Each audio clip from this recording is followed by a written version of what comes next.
What is the most disgusting thing you've seen as a nurse in the operating room? I've been working in healthcare for many years, mostly psych and medical settings. I've watched an 88-year-old man tear a 1-diameter catheter balloon out while screaming, "You'll never make me talk." I've been attacked by a rabid 12-year-old. I've seen some stuff. The other nurse had been in the operating room as a trauma specialist for over 10 years. The anesthesiologist had done residency at a level 1 trauma center. The surgeon was ex-army, and averaged about 8 words and 2 facial expressions a week. None of us expected what was about to happen next. I was taking a call one night, and woke up at 2 in the morning for a general surgery call. Pretty vague, but at the time, I lived in a town that had large populations of young military guys and avid substance users, so late-night emergencies were common. Got to the hospital, where a few more details awaited me. It was a pararectal abscess. For the uninitiated, this means that somewhere in the immediate vicinity of the bum hole, there was a pocket of pus that needed draining. Needless to say, our entire crew was less than thrilled. I went down to the emergency room to transport the patient, and the only thing the ER nurse said as she handed me the chart was, "Have fun with this one." Amongst healthcare professionals, vague statements like that are a bad sign. My patient was a 314-pound Native American woman who barely fit on the stretcher I was transporting her on. She was rolling frantically side to side and moaning in pain, pulling at her clothes and muttering Hail Marys. I could barely get her name out of her after a few minutes of questioning, so after I confirmed her identity and what we were working on, I figured it was best just to get her to the anesthesiologist so we could knock her out and get this circus started. She continued her theatrics the entire 10-minute ride to the operating room, nearly falling off the surgical table as we were trying to put her under anesthetic. We see patients like this a lot, though, chronic substance abusers who don't handle pain well due to their substance use, as their bodies don't respond to safe doses of pain medication. We got the lady off to sleep, put her into the stirrups, and I began washing off the rectal area. It was red and inflamed, a little bit of pus was seeping through, but it was all pretty standard.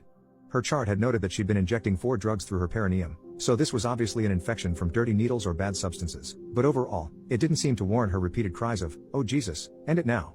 The surgeon steps up with a scalpel, sinks just the tip in, and at the exact same moment, the patient had a muscle twitch in her diaphragm, and just like that, all hell broke loose.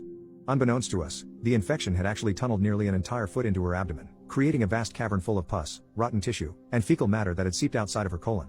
This godforsaken mixture came rocketing out of that little incision we were making. We all wear waterproof gowns, face masks, gloves, hats, the works. It was as helpful as rain boots against a fire hose.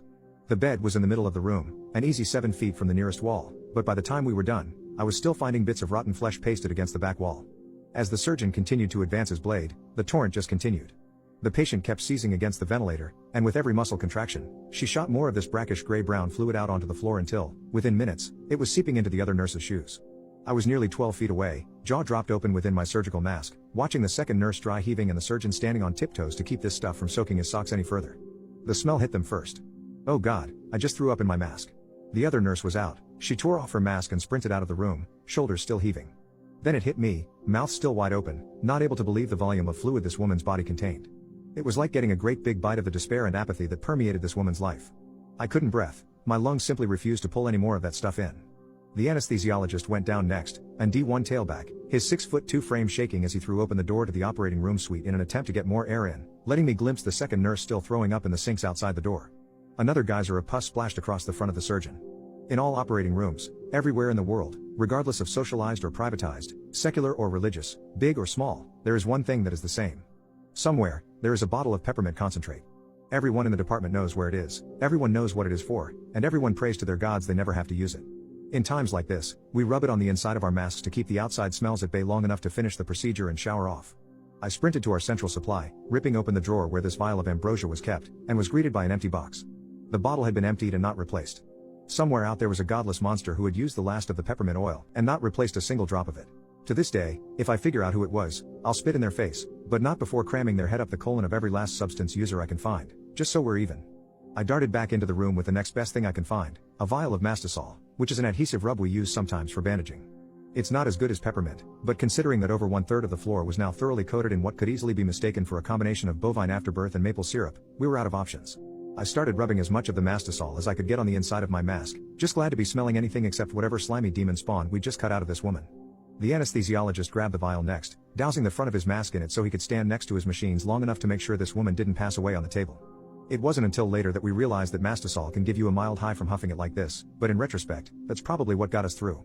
By this time, the smell had permeated out of our suite, and down the 40-foot hallway to the front desk, where the other nurse still sat, eyes bloodshot and watery, clenching her stomach desperately.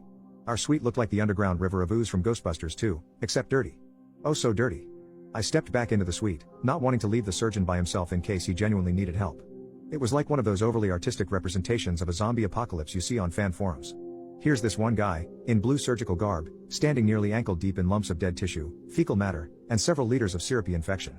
He was performing surgery in the swamps of Dagoba, except the swamps had just come out of this woman's butt and there was no Yoda.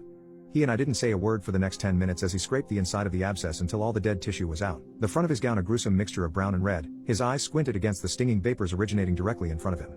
I finished my required paperwork as quickly as I could, helped him stuff the recently vacated opening full of gauze, taped this woman's buttocks closed to hold the dressing for as long as possible, woke her up, and immediately shipped off to the recovery ward. Until then, I'd only heard of alcohol showers. Turns out 70% isopropyl alcohol is about the only thing that can even touch a scent like that once it's soaked into your skin. It takes 4 or 5 bottles to get really clean, but it's worth it. It's probably the only scenario I can honestly endorse drinking a little of it, too.